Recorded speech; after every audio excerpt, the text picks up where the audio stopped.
तुम लोगों को मैंने कह दिया ना, मैं नहीं जाऊंगा तो नहीं जाऊंगा। तुम सब अच्छी तरह से जानते हो कि मैं अपनी बातों का पक्का हूँ। हाँ हाँ, हम कैसे भूल जाएं कि आप बड़े ज़िद्दी हैं।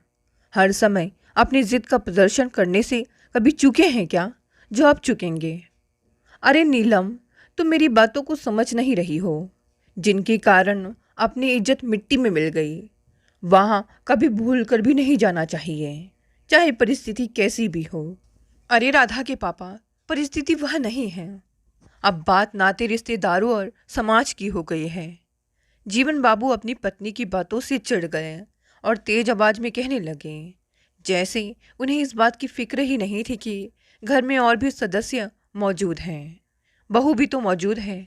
वह क्या सोचेगी कि ससुर जी कितने जिद्दी हैं। जब यहाँ के बुजुर्ग ही ऐसे हैं तो मैं क्यों किसी बात की परवाह करूं? मैं भी अब से किसी की परवाह नहीं करूंगी। हॉल में बैठे सभी के कान सब कुछ सुन रहे हैं। जीवन बाबू बोलना जारी रखते हैं। भाड़ में गए रिश्तेदार, भाड़ में गया समाज। जब हमारी बेइज्जती हुई थी तब तो किसी ने बीच में आने की हिम्मत नहीं की। आपसे कोई जीत नहीं सकता। मैं हार गई अब। आपने जिंदगी भर मेरी कभी सुनी है जो सुनोगे? कभी पत्नी की इज्जत करना ही सीख लेते। गुस्से से पैर पटकती हुई नीलम हॉल में आ गई, जहां सभी उनके फैसले का बेसब्री से इंतजार कर रहे थे। मैं अब बहुत थक चुकी हूँ इन्हें समझाते समझाते। अब तुम सब देखो। थोड़ी देर में जीवन बाबू भी आ गए और आंगन में लगी खटिया में पसर गए। अब हॉल में तनाव भरी खामोशी छा गई थी। हम सबकी नज़रें जीवन जी के चेहरे पर कुछ टटोल रही थी, लेकिन उनका चेहरा भावहीन था। शिवम उनके सामने चेहरा झुकाए बैठा था। शायद वह समझ नहीं पा रहा था कि अब क्या कहे। पिताजी के दृढ़ इनकार ने भतीजे शिवम की हर अनुनय विनय को ठुकरा दिया था। सहसा वह भर्राए स्वर में बोला, मैं जानता हूँ मामा जी, आप हमसे बहुत नाराज हैं। इसके लिए मुझे जो चाहे सजा दे लें, किंतु मेरे साथ चलने से इनकार ना करें। आप नहीं चलेंगे तो दीदी का कन्यादान कौन करेगा? पिताजी दूसरी तरफ देखते हुए बोले, देखो, यहाँ यह सब नाटक करने की ज़रूरत नहीं है। मेरा फैसला तुमने सुन लिया है। जाकर अपनी माँ से कह देना कि मेरा उनसे हर रिश्ता बहुत पहले ही ख़त्म हो गया था। टूटे हुए रिश्ते की डोर को जोड़ने का प्रयास व्यर्थ है। रही बात कन्यादान की, यह काम कोई पड़ोसी भी तो कर सकता है। जीवन, तुझे क्या हो गया है? दादी ने सहसा पिताजी को डपट दिया। माँ और भैया के साथ मैं भी वहाँ उपस्थित थी, लेकिन पिताजी का मिजाज देखकर उन्हें टोकने या कुछ कहने का साहस हम लोगों में बिल्कुल नहीं था। उनके गुस्से से सभी डरते थे, यहाँ तक कि उन्हें जन्म देने वाली दादी भी। मगर इस समय उनके लिए चुप रहना कठिन हो गया था। आखिर शिवम भी तो उनका नाती था। उसे दुत्कारा जाना वे बर्दाश्त नहीं कर सकी और बोली, शिवम, जब इतना कह रहा है तो मान क्यों नहीं जाता? आखिर सुप्रिया तेरी भांजी है। माँ, तुम चुप रहो। दादी के हस्तक्षेप से पिताजी बौखला उठे। तुम्हें जाना हो तो जाओ। मैंने तुम्हें तो कभी यहाँ जाने से मना नहीं किया, लेकिन मैं नहीं जाऊँगा। मेरी कोई बहन नहीं, मेरी कोई भांजी नहीं। अब चुप भी कर, दादी ने झिड़क कर कहा। खून के रिश्ते इस तरह तोड़ने से नहीं टूट जाते, और फिर मैं अभी जिंदा हूँ। तुझे और साधना को मैंने अपनी कोख से जना है। तुम दोनों मेरे लिए एक समान हो। तुझे भांजी का कन्यादान करने जाना होगा। मैं नहीं जाऊँगा, पिताजी बोले। मेरी समझ में नहीं आता, सब कुछ जानने के बाद भी तुम ऐसा क्यों कह रही हो? मैं तो सिर्फ इतना जानती हूँ कि साधना मेरी बेटी है और तेरी बहन और तुझे उसने अपनी बेटी का कन्यादान करने के लिए बुलाया है। दादी के स्वर में आवेश और खिन्नता थी। तो कैसा भाई है? क्या तेरा दिल पत्थर का है? क्या तेरे सीने में दिल नहीं है? एक जरा सी बात को बरसों से सीने से लगाए बैठा है। जरा सी बात माँ? पिताजी चिढ़ गए थे। जाने दो माँ, क्यों मेरा मुंह खुलवाना चाहती हो? तुम्हें जो करना है करो, पर मुझे मजबूर मत करो, कहकर वे झटके से बाहर चले गए। दादी एक ठंडी सांस भरकर मौन हो गई। शिवम का चेहरा यूं हो गया जैसे वह अभी रो देगा। दादी उसे दिलासा देने लगी तो वह सचमुच ही उनके कंधे पर सिर रख कर फूट पड़ा। नानी जी, ऐसा क्यों हो रहा है? क्या मामा जी हमें कभी माफ़ नहीं करेंगे? अब लौट कर माँ को क्या मुंह दिखाऊंगा? उन्होंने तो पहले ही शंका व्यक्त की थी, पर मैंने ही कहा कि मामा जी को लेकर ही लौटूंगा। धैर्य रख बेटा, मैं तेरे मन की व्यथा समझती हूँ। क्या कहूँ इस जीवन को, इसकी अकल पर तो पत्थर पड़ गए हैं। अपनी ही बहन को अपना दुश्मन समझ बैठा है। दादी ने शिवम के सिर पर हाथ फेरा। खैर, तू चिंता मत कर, अपनी माँ से कहना वह निश्चिंत होकर विवाह की तैयारी करे, सब ठीक हो जाएगा। मैं धीरे से शिवम के पास जा बैठी और बोली, बुआ से कहना दीदी की शादी में मैं और उदय भैया भी दादी के साथ आएंगे। शिवम हौले से मुस्कुरा दिया। उसे इस बात से खुशी हुई थी। वह उसी समय वापस जाने की तैयारी करने लगा। हम सब ने उसे एक दिन रुक जाने के लिए कहा। आखिर वह हमारे यहाँ पहली बार आया था, पर शिवम ने यह कहकर इनकार कर दिया कि वहाँ बहुत से काम पड़े हैं। आखिर उसे ही तो माँ के साथ विवाह की सारी तैयारियां पूरी करनी है।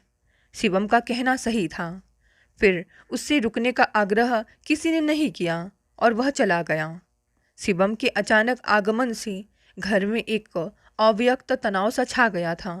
उसके जाने के बाद सब कुछ फिर सहज हो गया, पर मैं शिवम के विषय में ही सोचती रही। वह मुझसे 2 वर्ष छोटा था, मगर परिस्थितियों ने उसे उम्र से बहुत बड़ा बना दिया था। कितनी उम्मीदें लेकर वह यहाँ आया था और किस तरह नाउम्मीद होकर रह गया। दादी ने उसे एक आस तो बंधा दी, पर क्या वे पिताजी के इनकार को इकरार में बदल पाएंगी? मुझे यह सवाल भीतर तक मत रहा था। पिताजी के हठी स्वभाव से सभी भली भांति परिचित है। मैं खुलकर उनसे कुछ कहने का साहस तो नहीं जुटा सकी, लेकिन उनके फैसले के सख्त खिलाफ थे। दादी ने ठीक ही तो कहा था कि खून के रिश्ते तोड़ने से टूट नहीं जाते। क्या पिताजी इस बात को नहीं समझते? वे खूब समझते हैं। तब क्या यह उनके भीतर का अहंकार है, या अब तक वर्षों पूर्व हुए हादसे से उबर ही नहीं सके हैं? शायद दोनों ही बातें थीं। पिताजी के साथ जो कुछ भी हुआ उसे भूल पाना इतना सहज भी तो नहीं था। हाँ, वे हृदय की विशालता का परिचय देकर सब कुछ बिसरा तो सकते थे, किंतु यह ना हो सका। मैं नहीं जानती थी कि वास्तव में हुआ क्या था और दोष किसका था। यह घटना मेरे जन्म से भी पहले की है। मैं 20 की होने को आई हूँ। मैंने तो जो कुछ जाना सुना दादी के मुंह से ही सुना। एक बार भी नहीं, बल्कि कई कई बार दादी ने मुझे वह कहानी सुनाई। कहानी नहीं, बल्कि यथार्थ। दादी, पिताजी, बुआ और फूफा का भोगा हुआ यथार्थ। दादी कहती कि फूफा बेकसूर थे, लेकिन पिताजी कहते हैं कि सारा दोष उन्हीं का था। उन्हीं ने ही फर्म से गबन किया था। मैं अब तक समझ नहीं पाई किसे सच मानूं। हाँ, इतना अवश्य जानती हूँ, दोष चाहे किसका भी रहा हो, सजा दोनों ने ही पाई। इधर पिताजी ने बहन और जीजा का साथ खोया, तो उधर बुआ ने भाई का साथ छोड़ा और पति को हमेशा के लिए खो दिया। निर्दोष बुआ दोनों ही तरफ से छली गई। मेरा मन उस अतीत की ओर लौटने लगा जो अपने भीतर दुख के अनेक प्रसंग समेटे हुए था। दादी के कुल 3 बच्चे थे। सबसे बड़े ताऊ जी, फिर बुआ और पिताजी। तीनों पढ़े बढ़े, शादियां हुईं। उन दिनों ताऊ जी और पिताजी ने मिलकर एक फर्म खोली थी, लेकिन अर्थाभाव के कारण अनेक कठिनाइयों का सामना करना पड़ा था। उसी समय फूफा जी ने अपना कुछ पैसा फर्म में लगाने की इच्छा व्यक्त की। ताऊ जी और पिताजी को और क्या चाहिए था? उन्होंने फूफा जी को हाथों हाथ लिया। इस तरह साझे में शुरू हुआ व्यवसाय कुछ ही समय में चमक उठा और फलने फूलने लगा। काम फैल जाने से तीनों साझेदारों की व्यस्तता काफ़ी बढ़ गई थी। ऑफिस का अधिकतर काम फूफा जी संभालते थे। पिताजी और ताऊ जी बाहर का काम देखते थे। कुल मिलाकर सब कुछ बहुत ठीक ठाक चल रहा था, मगर अचानक ऐसा हुआ कि सब कुछ गड़बड़ा गया। ऐसी किसी घटना की किसी ने कल्पना भी नहीं की थी। अचानक ही फर्म में लाखों की हेरा फेरी का मामला प्रकाश में आया, जिसने न केवल तीनों साझेदारों के होश उड़ा दिए, बल्कि फर्म की बुनियाद तक हिल गई। तत्कालिक छानबीन से एक बात स्पष्ट हो गई कि गबन किसी साझेदार ने ही किया है, और वह जो भी है बड़ी सफाई से सबकी आंखों में धूल झोंकता रहा है। तमाम हेरा फेरी ऑफिस की फाइलों में हुई थी, और वे सब फाइलें यानी कि सभी दस्तावेज फूफा जी के अधिकार में थे। आखिरकार शक की पहली उंगली उन्हीं पर ही उठी। हालांकि फूफा जी ने इस बात से अनभिज्ञता प्रकट की थी और अपने आप को निर्दोष ठहराया था, पर चूंकि फाइलें उन्हीं की ही निगरानी में थी, तो बिना उनकी अनुमति या जानकारी के कोई उन दस्तावेजों में हेराफेरी नहीं कर सकता था। लेकिन जाली दस्तावेजों और फर्जी बिलों ने फूफा जी को पूरी तरह संदेह के घेरे में ला खड़ा किया था। सवाल यह था कि यदि उन्होंने हेराफेरी नहीं की तो किसने की? जहाँ तक पिताजी और ताऊजी का सवाल था, वे इस मामले से कहीं भी जुड़े हुए नहीं थे और ना ही उनके खिलाफ कोई प्रमाण था। प्रमाण तो कोई फूफा जी के खिलाफ भी नहीं मिला था, लेकिन वे यह बताने की स्थिति में नहीं थे कि अगर फॉर्म का रुपया उन्होंने नहीं लिया तो फिर कहाँ गया। ऐसी ही दलीलों ने फूफा जी को परास्त कर दिया था। फिर भी वे सबको यही विश्वास दिलाने की कोशिश करते रहे कि वे निर्दोष हैं और जो कुछ भी हुआ, कब हुआ, कैसे हुआ नहीं जानते। इन घटनाओं ने जहां एक और पिताजी को स्तब्ध और गुमसुम बना दिया था, वहीं ताऊजी उत्तेजित थे और फूफाजी से बेहद चिढ़े थे। जब तब वे भड़क उठते। यह विजय तो हमें ही बदनाम करने पर तुला हुआ है। अगर इस पर विश्वास ना होता तो हम सब कुछ इसे कैसे सौंप देते। अब जब सच्चाई सामने आ गई तो दुहाई देता फिर रहा है कि निर्दोष हैं। क्या हम दोषी हैं? क्या यह हेराफेरी हमने किया है? मुझे तो इस आदमी पर शुरू से ही शक था। इसने सब कुछ पहले ही सोचा हुआ था। हम इसकी मीठी मीठी बातों में आ गए। इसने अपने पैसे लगाकर हमें एहसान के नीचे दबा देना चाहा। सोचा होगा कि पकड़ा भी गया तो बहन का लिहाज करके हम चुप कर जाएंगे, मगर उसकी सोची सारी बातें उल्टी हो गई। इसीलिए अब अनाप शनाप बकता फिर रहा है। एक बार तो ताऊ जी ने यहाँ तक कह दिया था कि हमें इस आदमी को पुलिस के हवाले कर देना चाहिए, लेकिन दादी ने कड़ा विरोध किया था। पिताजी को भी यह बात पसंद नहीं आई कि यदि यह मामला पुलिस में चला गया तो पूरे परिवार की बदनामी होगी, बात घर से बाहर न जाने पाई। लेकिन इस घटना ने चार दीवारी के भीतर भारी उथल पुथल मचा दी थी। घर का हर एक प्राणी त्रस्त व पीड़ित था। पिताजी के मन को ऐसा आघात लगा कि वे हर ओर से विरक्त हो गए। उन्हें फर्म के नुकसान और बदनामी की उतनी चिंता नहीं थी जितना कि विश्वास की टूट जाने का दुख था। रुपया तो फिर से कमाया जा सकता था, मगर विश्वास? उन्होंने फूफा जी पर बड़े भाई से भी अधिक विश्वास किया था। बड़ा भाई ऐसा करता तो शायद उन्हें इतनी पीड़ा ना होती, मगर फूफा जी ऐसा करेंगे यह तो उन्होंने ख्वाब में भी नहीं सोचा था। उधर फूफा जी भी कम निराश नहीं थे। वे किसी को भी अपनी नेक नियति का विश्वास नहीं दिला पाए थे। दुखी होकर उन्होंने यह जगह, यह शहर ही छोड़ देने का फैसला कर लिया। यहाँ बदनामी के सिवा अब धरा ही क्या था। अपने पराए सभी तो उनके विरुद्ध हो गए थे। बुआ को लेकर अपने एक मित्र के पास दूसरे शहर चले गए। दादी बताती कि जाने से पूर्व फूफा जी उनके पास आए थे और रो रो कर कहा था, सब लोग मुझे चोर समझते हैं, लेकिन मैंने गबन नहीं किया। परिस्थितियों ने मेरे विरुद्ध षड्यंत्र रचा है, लेकिन मैंने गबन नहीं किया। मैं चाह कर भी इस कलंक को नहीं धो पाया। मैं भी तो आपका बेटा ही हूँ। मैंने उन्हें हमेशा अपना भाई ही समझा है। क्या मैं भाइयों के साथ ऐसा कर सकता हूँ? क्या आप भी मुझ पर विश्वास नहीं करती? मुझे विश्वास है बेटा, मुझे विश्वास है कि तुम वैसे नहीं हो जैसा सब समझते हैं, पर मैं भी तुम्हारी ही तरह असहाय हूँ। मगर इतना जानती हूँ कि झूठ के पैर नहीं होते। सच्चाई एक ना एक दिन जरूर सामने आएगी और तब यही लोग पछताएंगे। दादी ने विश्वासपूर्ण ढंग से घोषणा की थी। व्यवसाय से पिताजी का मन उचट गया था। उन्होंने फॉर्म बेच देने का प्रस्ताव रखा। ताऊ जी भी इसके लिए राजी हो गए। गबन और बदनामी के कारण फॉर्म की जो आधी पौनी कीमत मिली उसे ही स्वीकार कर लेना पड़ा। पिताजी ने एक प्राइवेट कंपनी में नौकरी कर ली, जबकि ताऊ जी का मन अभी तक व्यवसाय में ही रमा हुआ था। वे पिताजी के साथ कोई नया काम शुरू करना चाहते थे, किंतु उनके इनकार के बाद उन्होंने अकेले ही काम शुरू करने का निश्चय कर लिया। फर्म के बिकने के बाद जो पैसा मिला उसका एक हिस्सा पिताजी ने फूफा जी को भिजवा दिया।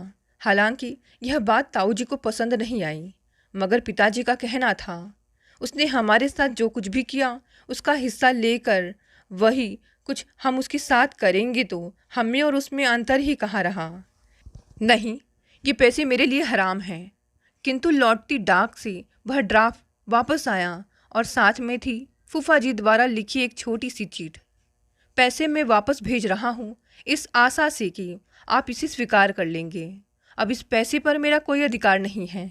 फर्म में जो कुछ भी हुआ उसकी नैतिक जिम्मेदारी से मैं मुक्त नहीं हो सकता। यदि इन पैसों से उस नुकसान की थोड़ी सी भी भरपाई हो जाए तो मुझे बेहद खुशी होगी। वक्त ने साथ दिया तो मैं पाई पाई चुका दूंगा, लेकिन जो नुकसान हुआ है वह आपका ही नहीं, मेरा, हम सबका हुआ है। पत्र पढ़कर ताऊ जी गुस्से से फट पड़े थे और व्यंग्यात्मक स्वर में कहा था, देखा जीवन, सुन लो माँ, तुम्हारे दामाद ने कैसा आदर्श बघारा है, चोर कहीं का। आखिर उसी ने सच्चाई स्वीकार कर ही ली, लेकिन अब भी अपने आप को हरिश्चंद्र साबित करने से बाज नहीं आया। पिताजी इस घटना से और भी भड़क उठे थे। उन्होंने उसी दिन आंगन में सबके सामने कसम खाई थी कि ऐसे जीजा का वे जीवन भर मुंह नहीं देखेंगे, ना ही ऐसे किसी व्यक्ति से कोई संबंध रखेंगे जो उस शख्स से जुड़ा हुआ हो, फिर चाहे वह उनकी बहन ही क्यों ना हो। बुआ न केवल फूफा जी से जुड़ी हुई थी, बल्कि वे उनका एकमात्र संबल थी। उसके बाद वास्तव में ही पिताजी फूफा जी का मुंह ना देख सके। वे यह भी भूल गए कि उनकी कोई बहन भी है। उन्होंने कभी यह जानने की कोशिश ही नहीं की कि वे लोग कहाँ हैं, किस हालत में हैं। इधर ताऊ जी ने बिल्कुल ही नए क्षेत्र में हाथ डाला और अपना एक प्रिंटिंग प्रेस खोल लिया। शुरू में एक साप्ताहिक पत्रिका का प्रकाशन आरंभ हुआ। बहुत समय तक ऐसे ही चला, किंतु धीरे धीरे पत्रिका का प्रचार प्रसार बढ़ने लगा। कुछ ही वर्षों में उनके प्रेस से एक दैनिक, 2 मासिक और एक साप्ताहिक पत्रिका का प्रकाशन होने लगा। ताऊ जी की गिनती सफल प्रकाशकों में होने लगी, किंतु जैसे जैसे संपन्नता बढ़ी वे खुद और उनका परिवार भौतिकवादी होता चला गया। जब उन्हें यह घर तंग और पुराना नजर आने लगा तो उन्होंने शहर में ही एक बंगला ले लिया और सब परिवार वहाँ चले गए। इस बीच बहुत कुछ बदल गया था। मैं और भैया जवान हो गए थे। माँ पिताजी ने बुढ़ापे की ओर कदम बढ़ा लिया। दादी तो और ही वृद्ध हो गई। सभी अपनी अपनी ज़िंदगी में इस तरह मसरूफ़ हो गए कि गुजरे सालों में किसी को बुआ की याद भी नहीं आई। पिताजी ने बुआ से संबंध तोड़ लिया था, लेकिन दादी ने नहीं। इस वजह से पिताजी दादी से नाराज रहते थे और शायद इसीलिए दादी भी बेटी के प्रति अपनी भावनाओं का खुलकर इजहार नहीं कर सकती थी। उन्हें हमेशा बेटे की नाराज़गी का डर रहा। बावजूद इसके उन्होंने बुआ से पत्र व्यवहार जारी रखा और बराबर उनकी खोज खबर लेती रही। बुआ के पत्रों से ही दादी को समय समय पर सारी बातों का पता चलता रहा। फूफा जी ने अहमदाबाद जाने के बाद अपने मित्र के सहयोग से नया व्यापार शुरू कर दिया था, लेकिन काम ठीक से जम ही नहीं पाया। वे अक्सर तनावग्रस्त और खोए खोए से रहते थे। बुआ ने एक बार लिखा था, बदनामी का गम उन्हें भीतर ही भीतर खोखला किए जा रहा है। वे किसी भी तरह से इस सदमे से उबर नहीं पा रहे हैं। अकेले में बैठ कर न जाने क्या क्या बड़बड़ाते रहते हैं। समझाने की बहुत कोशिश करती हूँ, पर सब व्यर्थ। कुछ समय बाद बुआ ने लिखा था, उनकी हालत देखकर डर लगने लगा है मम्मी। उनका किसी काम में मन नहीं लगता। व्यापार क्या ऐसे होता है, पर वे तो जैसे कुछ समझते ही नहीं। मुझसे और बच्चों से भी अब बहुत कम बोलते हैं। बुआ को भाइयों से एक ही शिकायत थी कि उन्होंने मामले की गहराई में गए बिना बहुत जल्दी निष्कर्ष निकाल लिया था। यदि ईमानदारी से सच्चाई जानने की कोशिश की गई होती तो ऐसा ना होता और ना ही फूफा जी इस तरह टूटते। बुआ के दर्द भरे पत्र दादी के मर्म पर कहीं भीतर तक चोट कर जाते थे। मन की घनीभूत पीड़ा जब तक आंसू बनकर बहने लगती थी। कई बार मैंने स्वयं दादी के आंसू पोंछे। मैं समझ नहीं पाती कि कि इस तरह वे क्यों घुटती रहती हैं, क्यों नहीं बुआ के लिए कुछ करती। यदि फूफा जी निर्दोष हैं तो उन्हें किसी से भी डरने की क्या आवश्यकता है। लेकिन मेरी अल्प बुद्धि इन प्रश्नों का उत्तर नहीं ढूंढ पाती थी। बुआ के पत्र बदस्तूर आते रहते। उन्हीं के पत्रों से पता चला कि फूफा जी का स्वास्थ्य ठीक नहीं चल रहा है। वे अक्सर बीमार रहे और एक दिन उसी हालत में चल बसे। फूफा जी क्या गए, बुआ की तो दुनिया ही उजड़ गई। दादी अपने को रोक नहीं पाई और उन दुखद क्षणों में बेटी के आंसू पोंछने उनके पास जा पहुंची। जाने से पूर्व उन्होंने पिताजी से पहली बार कहा था, जिसे तू अपना दुश्मन समझता था ना, वह तो चला गया। अब तू क्यों अड़ा बैठा है, चलकर बहन को सांत्वना दे। मगर पिताजी जैसे एकदम कठोर और हृदयहीन हो गए थे। उन पर दादी की बातों का कोई प्रभाव नहीं पड़ा। दादी क्रोधित हो उठी और उस दिन पहली बार पिताजी को खूब धिक्कारा था। इसके बाद दादी को ताऊ जी से कुछ कहने का साहस ही नहीं हुआ था। बुआ ने भाइयों के न आने पर कोई प्रतिक्रिया व्यक्त नहीं की। उन्होंने सारे दुख को पीकर स्वयं को कठोर बना लिया था। पति की मौत पर न वे रोई न चिल्लाईं, बल्कि वृद्ध ससुर और बच्चों को धीरज बंधाती रही और उन्हीं के सहयोग से सारे काम निपटाए। बुआ का यह अदम्य धैर्य देखकर दादी भी चकित रह गई थी, साथ ही खुश भी हुई। फूफा जी की भांति यदि बुआ भी टूट जाती तो वृद्ध ससुर और मासूम बच्चों का क्या होता। फूफा जी के न रहने के बाद अकेली बुआ के लिए इतने बड़े शहर में रहना और बचे खुचे काम को संभालना संभव ना था। सो उन्होंने व्यवसाय को पति के मित्र के हवाले किया और स्वयं बच्चों को लेकर ससुर के साथ गांव चली गई, जहां अपना पैतृक मकान था और थोड़ी खेती बाड़ी थी। बुआ को पहली बार मैंने तब देखा जब वे 3 वर्ष पूर्व ताऊ जी के निधन का समाचार पाकर आई थीं। हालांकि उन्हें बुलाया किसी ने नहीं था। ताऊ जी एक सड़क दुर्घटना में अचानक चल बसे थे। विदेश में पढ़ रहे उनके बड़े बेटे ने भारत आकर सारा कामकाज संभाल लिया था। दूसरी बार बुआ तब आई जब पिछले साल उदय भैया की शादी हुई थी। पहली बार तो मौका गमी का था, लेकिन इस बार खुशी के मौके पर भी किसी को बुआ को बुलाना याद ही नहीं रहा। लेकिन वे फिर भी आईं। पिताजी को बुआ का आना अच्छा नहीं लगा था। दादी सारा समय इस बात को लेकर डरती रही कि बुआ की घोर उपेक्षा तो हो ही रही है, कहीं पिताजी उनका अपमान ना कर दें। लेकिन जाने क्या सोचकर वे मौन ही रहीं। पिताजी का रवैया मुझे बेहद खला था। बुआ कितनी स्नेहशील और उदार थी। भाई द्वारा इतनी अपमानित और तिरस्कृत होकर क्या कोई बहन दोबारा उसके पास आती, वह भी बिन बुलाए। यह तो बुआ की महानता थी कि इतना सब सहने के बाद भी उन्होंने भाई के लिए दिल में कुछ नहीं रखा था। चलो मान लिया कि फूफा जी ने पिता के साथ विश्वासघात किया था और उन्हें गहरी चोट पहुंचाई थी, लेकिन उसके बाद स्वयं फूफा जी ने जो तकलीफ उठाई और उनके बाद बुआ और बच्चों को जो कष्ट झेलने पड़े, वे क्या किसी भयंकर सजा से कम थे। यह पिताजी की महानता होती यदि वे उन्हें माफ़ करके अपना लेते। अब जबकि बुआ ने बेटी की शादी पर कितनी उम्मीदों से बुलाया है, तो पिताजी का मन अब भी नहीं पसीज रहा। क्या नफ़रत की आग इंसान की तमाम संवेदनाओं को जला देती है। दादी ने उसके बाद पिताजी को बहुत तरह समझाने व मनाने की कोशिश की, मगर नतीजा वही ढाक के 3 पात।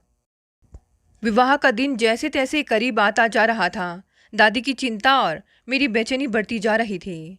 ऐसे में ही दादी के नाम बुआ का एक पत्र आ गया। उन्होंने भावपूर्ण शब्दों में लिखा था, अगले हफ्ते सुप्रिया की शादी है, लेकिन भैया नहीं आए। ना ही उन्होंने या तुमने कोई संकेत दिया है जिससे मैं निश्चिंत हो जाऊं। मैं जानती हूं कि तुमने भैया को मनाने में कोई कसर नहीं रख छोड़ी होगी, मगर शायद इस बार भी हमेशा की तरह मेरी झोली में भैया की नफरत ही आई है। माँ, मैं भैया के स्वभाव से खूब परिचित हूँ।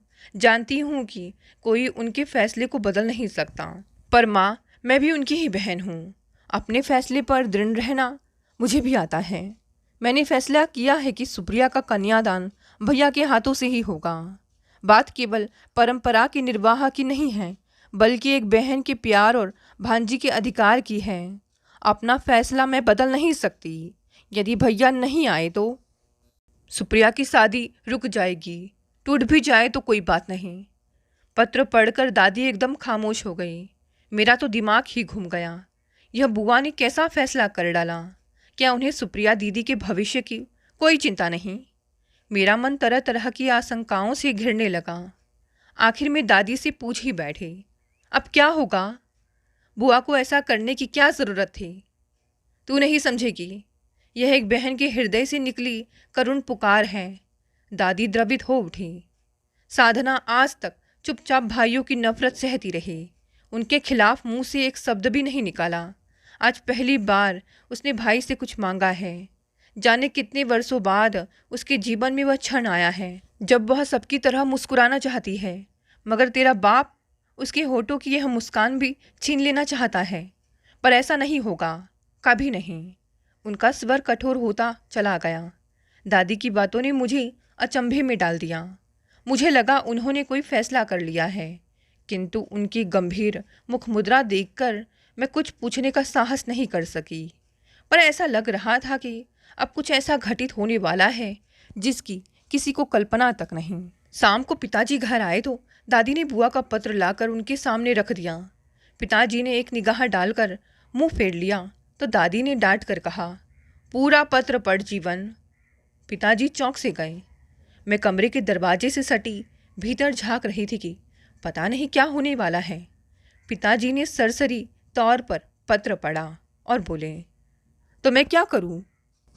तुम्हें क्या करना चाहिए इतना भी नहीं जानते?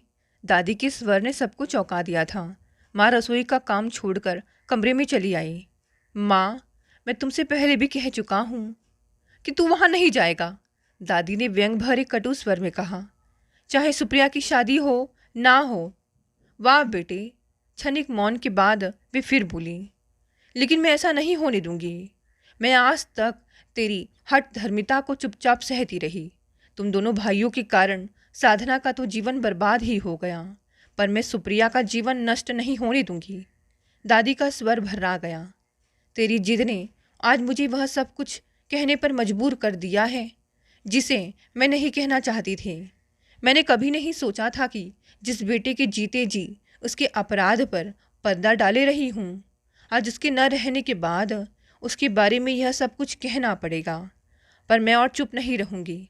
मेरी चुप्पी ने हर बार मुझे छला है। सुन रहा है जीवन? फॉर्म में गबन विजय ने नहीं बल्कि तेरे सगे भाई ने किया था। मैं सख्ते में आ गई। पिताजी फटी फटी आंखों से दादी की तरफ देख रहे थे। नहीं नहीं माँ, ये नहीं हो सकता, दादी गंभीर स्वर में बोली। लेकिन सच यही है बेटा। क्या मैं तुझसे झूठ बोलूँगी?